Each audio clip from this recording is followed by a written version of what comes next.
नमस्कार साथियों, मैं आपका दोस्त लेखक बिजनेस कोच डॉक्टर उज्जवल पाटनी बोल रहा हूं। आज मैं आपको पर्सनल लाइफ की 3 क्रांतिकारी सलाह देने जा रहा हूं, क्योंकि मेरा मानना है जिसका घर अच्छा होगा, जिसके घर में सुकून होगा, जिसके घर में प्रेम और सम्मान होगा, वो व्यापार में जरूर तरक्की करेगा। तो 3 सलाह सबसे बड़ी जो मैं आज आपको देने जा रहा हूं, ये सलाह आपको एक शानदार इंसान के रूप में स्थापित करेगी। तो सलाह नंबर 1, चाहे कोई भी परिस्थिति हो, अपने माता पिता का सम्मान करिए। चाहे कोई भी परिस्थिति हो, आपका बिजनेस कम जा रहा हो, आपका बिजनेस ज़्यादा जा रहा हो, आपने उनसे ज़्यादा तरक्की कर ली हो, आपने उनसे कम तरक्की की हो, आपका उनसे विवाद होता हो, आपका उनसे ओपिनियन नहीं मिलती हो, वो आपके में हस्तक्षेप करते हैं, चाहे कोई भी परिस्थिति हो, जिन्होंने आपका जन्म किया है उनका आप सम्मान करिए। मैं ये नहीं कहता उनकी बात मानिए, बात मानने में तर्क शक्ति का इस्तेमाल करिए, बात मानने में स्ट्रेटजी का इस्तेमाल करिए, बात मानने में राइट और रॉन्ग के लॉजिक के अनुसार चलिए।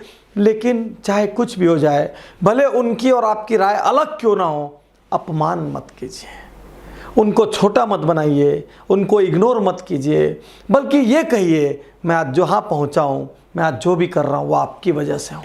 तो क्रांतिकारी सलाह पर्सनल रिलेशनशिप की नंबर 1, चाहे कुछ भी हो जाए, अपने माँ बाप का अपमान मत करिए। क्रांतिकारी सलाह नंबर 2, जब बच्चों का पालन करने की बात हो तो कॉम्प्रोमाइज मत करिए। अपनी क्षमता के अनुसार उनको सर्वश्रेष्ठ स्कूल में भेजिए, अपनी क्षमता के अनुसार उनको सर्वश्रेष्ठ कोचिंग, सर्वश्रेष्ठ ट्यूशन, सर्वश्रेष्ठ हॉबी क्लासेस में भेजिए। वहाँ पर कॉम्प्रोमाइज़ मत करिए, वहाँ पर कंजूसी मत करिए, वहाँ पर थोड़ा आप स्ट्रेच करिए। भले आप किराए के घर में रह ले, लेकिन बच्चे के लिए कॉम्प्रोमाइज़ मत करिए। अपनी सामर्थ्य देखिए और देखिए, भले दूर क्यों ना हो, भले 10, 20, 30, 50 किलोमीटर दूर जाना पड़े, लेकिन जरा भी अपनी सामर्थ्य है तो वहाँ कंजूसी मत करिए। ये मत देखिए कि ये बजट में हो जाए, वो बजट में हो जाए। यदि सामर्थ्य है तो बच्चे के लिए बेस्ट से बेस्ट कीजिए, क्योंकि पूरी लाइफ में वन टाइम डेवलप होने वाली प्रॉपर्टी यही है। बाकी घर कई बना सकते हो, कई गाड़ियाँ खरीद सकते हो, कई बार विदेश जा सकते हो, आज नहीं गए बाद में जा सकते हो, लेकिन बच्चों को बार बार आप बड़ा नहीं कर सकते। इसलिए अपने बच्चों के लालन पालन में कोई कॉम्प्रोमाइज मत करिए। कंपटीशन से नहीं, उनके पालन पोषण में विजन से चलिए। दूसरों से ब्लाइंड कंपटीशन मत करिए, लेकिन एक विजन पे जाने के लिए जितनी सुविधाएं आप दे सकते हैं, जितना बेस्ट एक्सपोजर आप दे सकते हैं, जितनी बेस्ट फैसिलिटीज और इंफ्रास्ट्रक्चर आपकी ताकत में है, वो आप जरूर दीजिए। क्रांतिकारी सलाह नंबर 2, बच्चों के लालन पालन में हमेशा विजन लेकर चलिए, कोई कॉम्प्रोमाइज मत करिए। पर्सनल रिलेशनशिप की क्रांतिकारी सलाह नंबर 3, यदि आप समर्थ हैं और परिवार के दूसरे मेंबर समर्थ नहीं हैं, तो जहां तक क्षमता हो उनकी मदद कर दीजिए। और मदद करते समय ये गोल्ड रूल ध्यान रखना, वापसी का एक्सपेक्टेशन मत रखना। ऊपर वाला उनको सामर्थ्य देता है जो दूसरों की मदद कर सकते हैं। ऊपर वाला उनकी जेब भरता है जिनकी जेबें दूसरों के लिए खुलती है, जिनके दिल दूसरों के लिए खुलते हैं। तो मैं आपसे कहना चाहता हूँ, आपके परिवार के, आपके भाई बंधु, आपके चाचा काका बाबा, आपके बचपन के कुछ दोस्त, उनको अपनी सामर्थ्य में थोड़ी थोड़ी मदद करते रहिए।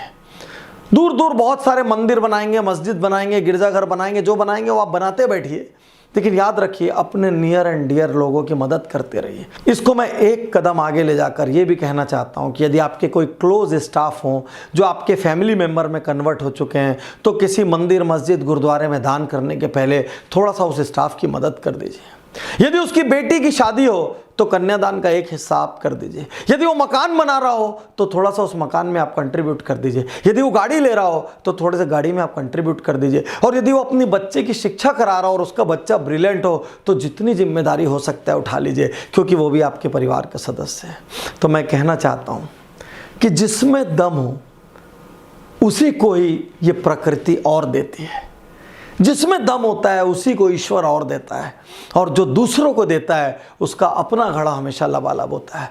तो मैं तीसरी क्रांतिकारी सलाह फिर से दोहराता हूं, यदि आप समर्थ हैं, यदि आप कैपेबल हैं, यदि आप रिच हैं, यदि आप समृद्ध हैं, यदि आपका नेटवर्क है, यदि आपके पास पावर है और आप यदि दूसरों की मदद कर सकते हैं, तो थोड़ी थोड़ी मदद करने के लिए लगातार हाथ खोल के रखे रहिए। और बिल्कुल याद रखना, अपने नियर एंड डियर की मदद करने के बाद वापसी की उम्मीद मत रखना।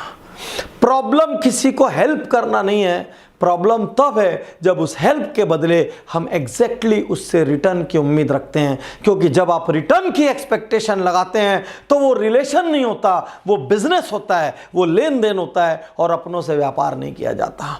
तो यदि आपको देने की क्षमता ऊपर वाले ने दी है ना, उसका शुक्रिया अदा करना, क्योंकि उसने आपको काबिल बना के भेजा है। साथियों, इस शो को देखने के बाद आपके मन में बहुत सारे विचार आ रहे होंगे और मैं आपसे कहना चाहता हूं कि आप कमेंट्स के रूप में अपने विचार जरूर दीजिए। यदि पर्सनल जीवन को नेक्स्ट लेवल पर ले जाना है तो वीआईपी नाम का हमारा प्रोग्राम जहां भी हो वो ज्वाइन करिए। वो इस वक्त दिल्ली में, मुंबई में, कोलकाता में, रायपुर में, अनेक शहरों में हो रहा है। तो आप कमेंट करेंगे, आप इनको नियर एंड डियर से शेयर करेंगे, आप YouTube चैनल को सब्सक्राइब करेंगे और आप बेल आइकन दबाएंगे। इतनी उम्मीद है आपसे। शुक्रिया, धन्यवाद, थैंक यू।